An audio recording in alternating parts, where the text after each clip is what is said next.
Today we're talking about performance again with a very important topic, which is server response time and how to reduce server response time, meaning how to make your site much faster from the first response. The importance of response time can be understood intuitively. When we access a mobile site or even a desktop site, if it responds fast, we get to the content immediately. If we type a URL, we click on a link, and then nothing happens, we're frustrated. We're very frustrated as users. And perhaps we close the browser, we turn off the app, we go somewhere else, but basically we don't consume the content. With the site and the site owner that did all this work to catch our attention, to get us to click on their link, to go to their site, that site owner is going to lose us because the site took too long to respond, too long to load. So the industry understood this. Google understands this, Facebook understands this, and they're both taking radical measures with AMP, first of all, with Google AMP pages, and then instant articles from Facebook that load super fast. Today we're talking about the response time from your website if it's not running AMP or if it's not running on an instant article directly from the website. So this is basically how it all got started in 2010, and then Google made more announcements. In 2010, Google started saying, we are explicitly saying that the speed of a website is a ranking factor. If you want your website to be higher in search results, it's got to be fast. If the site is not fast, you will not be higher.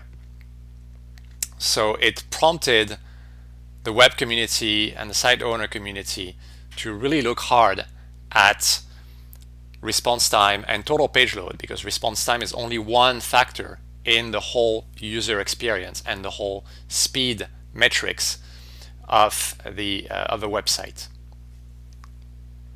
So this was a little bit vague.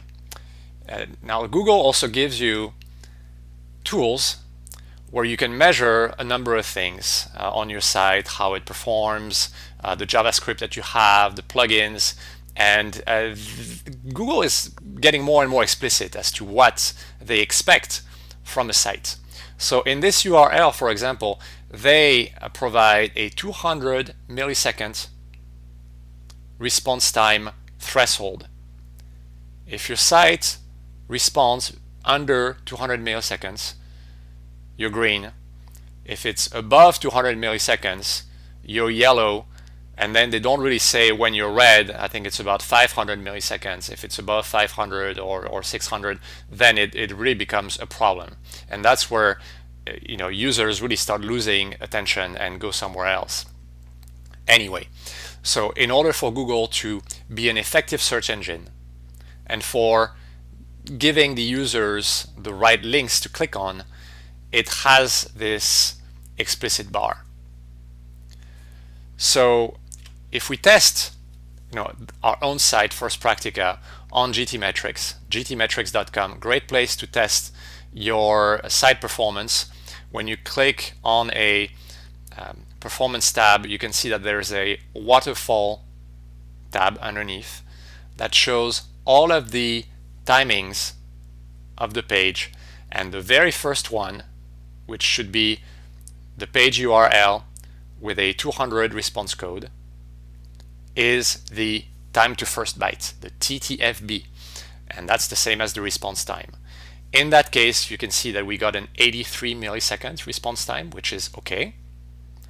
If you retest the page, depending on where you are located, and the server load and all kinds of things, factors on the internet, traffic, it'll vary widely. Sometimes it'll be even under 10 milliseconds if you're really close to the server and everything is cached and the internet is working wonderfully.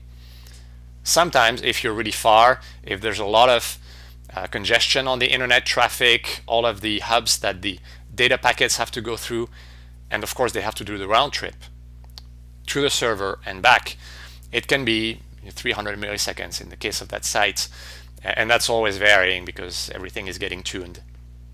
But that gives you an idea of the Google bar, where you want to be, and you can test your own site. You take your own site, you take a URL of a post that is representative of your site, you enter it in GTmetrix, and then you let it do its job. You go to the waterfall and you see what the number is. This will give you your server response time, your time to first byte. So now what do we do about it? How can we get that number low? How did we get to 83 milliseconds, for example? So the discussion is divided in two categories. The first one is whether your content has to be in some way dynamic. Dynamic means that it's going to have to go to your server and it's going to have to ask your database whether it is alive, whether the site is alive. It means that basically the response of the server is dynamic. It has to go all the way to the server, as opposed to being served from the cache or being served from, even better, a content delivery network, a CDN. So in the event that you are serving the response dynamically, and that's our case for First Practica here on a regular page, the first thing you want to do is get a tier 1 server. Tier 1 servers don't have to be expensive. You can find all kind of cloud companies nowadays. Cloud hosting, managed hosting, depending on how technical you are, how much you want to pay. You can test all of these plans many times on a free tier. You load WordPress and you access it with either your browser, you test in the console, or in GTmetrix, and you test all of these server alternatives and you measure yourself what the response time of these servers is, where your users are. So if, for example, your users are in Europe, you want to be able to access that from Europe. So you want to have GTmetrix tested from Europe. They have an option for that if you sign up for their free plan. They have an option for that. You select Europe and then you test your response time where your users are, because you want to simulate, you want to test your average user. You don't want to test somebody in the North Pole because the distance will be unlike the regular user who might be, we took this example in Europe, it could be in the US, could be in Asia, could be in South America, could be in Africa, could be in anywhere. So many companies say that they're fast. Saying that they're fast doesn't mean that they're fast. So sort of trust but verify is the motto there. You can verify that yourself. You can take an instance of these cloud companies and the stack, the specific stack that they're going to be providing you, and you take an install, you migrate some data, a little bit of data. You don't have to migrate everything. You migrate a little bit and you test the true response time of their solution. And then you decide what is for you the tier 1 server, what is the best price performance ratio. As part of doing this, that's the second bullet, you really want to locate your server near your users. Cloud companies are wonderful now because they have data centers in many locations. They have multiple data center locations in each continent. So you can look at your analytics and you can figure out to the best you can where is the most proximate location to your whole user base. You're always going to have users that are far from wherever you choose, inevitably, especially if you have a lot of traffic, if you're international. Some users will be in the other side of the world. That's inevitable. But the majority of your users should be very close as possible to where you're going to be picking the location for your server.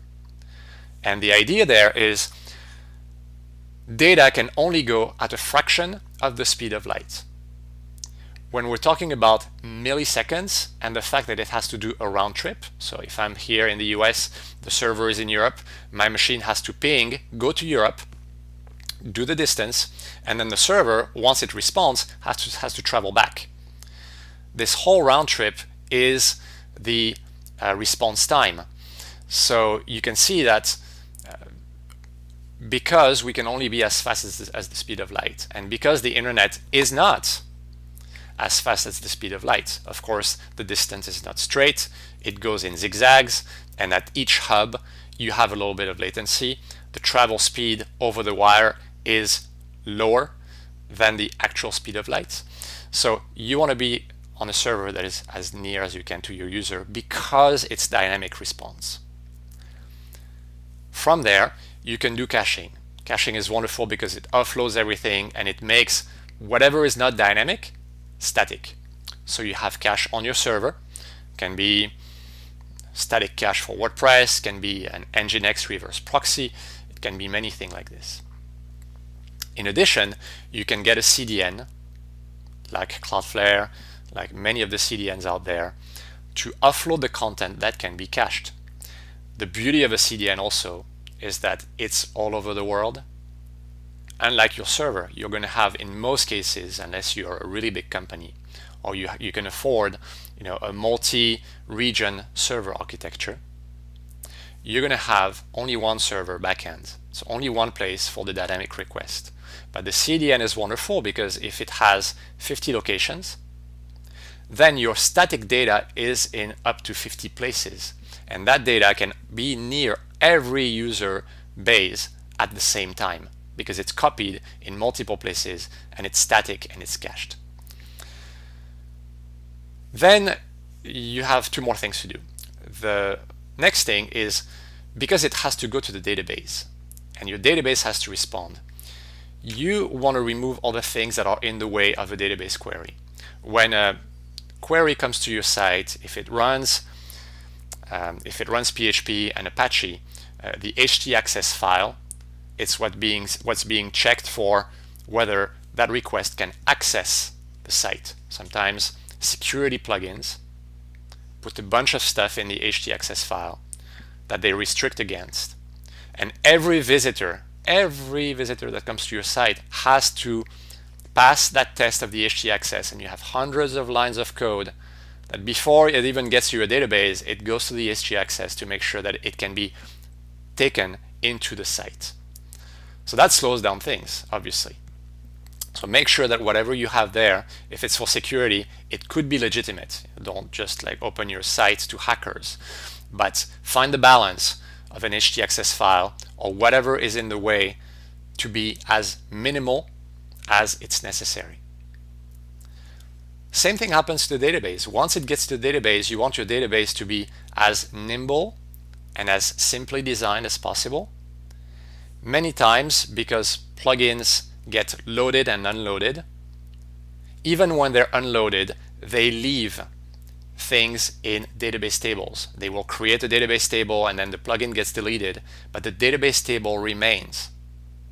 So if you've played with plugins over the years, you go into your database, check your tables, you will find that it could be stuffed with tables that are never used. You're not using them anymore because you deinstalled the plugin maybe years ago, and that table is just there to slow down your site. So you want to make sure you're not deleting anything useful. Again, don't delete, make a backup.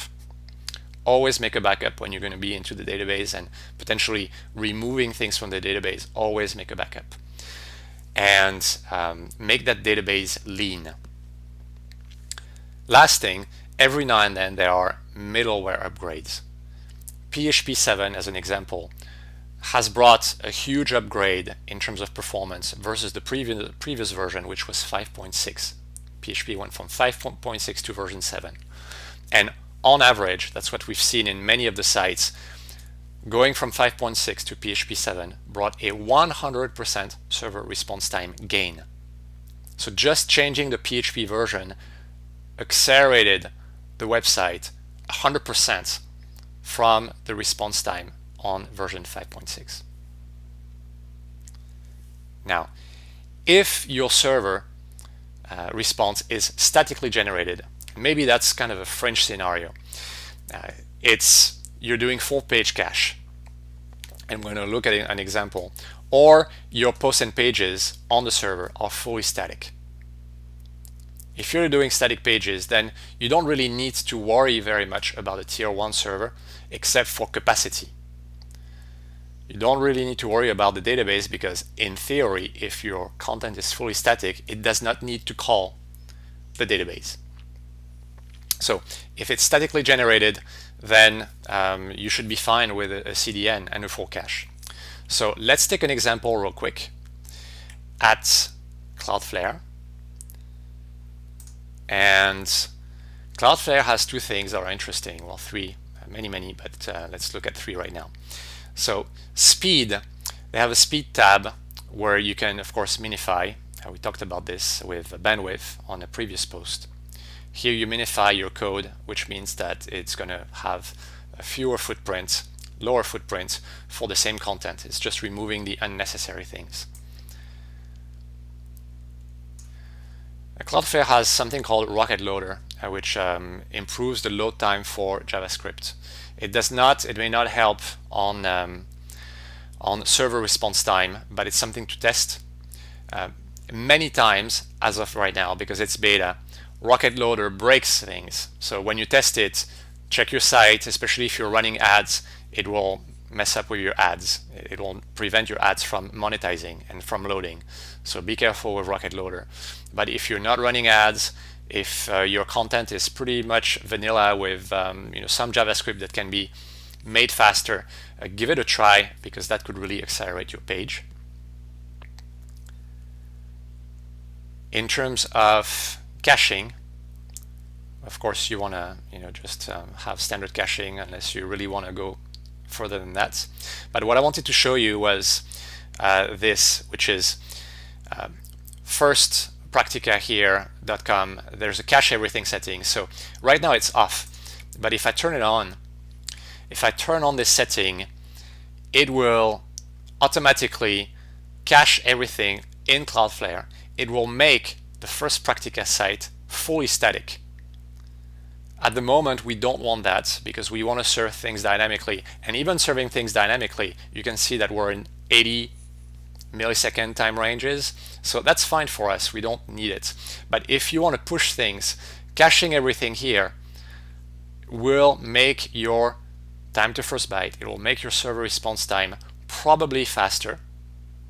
You have to test and measure it. You also have to test that it doesn't break things, because caching everything can prevent ads from also loading properly. It can prevent executable code from executing, because now you're serving a cached version of code that may be different from desktop and mobile versions. So in the case that you want to just keep things as is, that's your better option, to leave it off. But you can play with these settings, and these will essentially turn back to a server response that is either dynamic or static, and then you can basically make the best with all of these settings, always measuring these yourself. GTmetrix is wonderful. I'm going to go back to this GTmetrix here. You can find many other tools. Web page test is another one. Pingdom is another one. But over the years, these test suites always evolve. There's always something to test your website. And the best way to do that is to put yourself in the shoes of a user and measure the response time as if you are a user, and measure it yourself. That's where you're going to get the best information. All right, good luck.